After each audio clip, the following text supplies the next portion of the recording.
May butas ang kanyang pustiso. Take note, may isa siyang ngipin dyan, ha? So, ayun. Ayun ang ngipin. Ang treatment plan dito, hindi natin to bubunutin, ha? Ang problema ng ating patient is hindi niya nagustuhan ang kanyang denture. 2 weeks old pa lang ito. Let's check. Magkano po nagastos niyo sa luma niyong pustiso? 50 rin. 50. May veneers na tayo dito, may crowns pa. Hindi naman naabot sa ganon. Yan ang smile natin. OMG kagat. Wala pong bite. This is an open bite.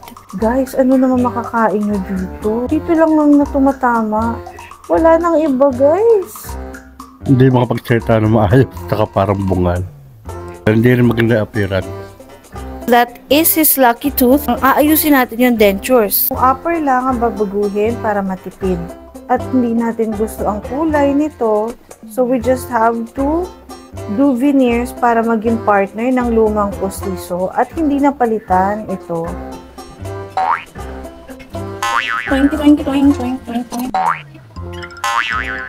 This is called a thermosense.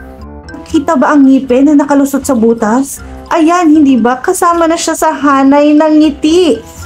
Wala na pong nakasuot sa butas. Saan po tayo? Bulacan. Bulacan. Good job. Maganda ang Yung itsura. outcome. Thank you very much. And continue to smile. Yan, galing.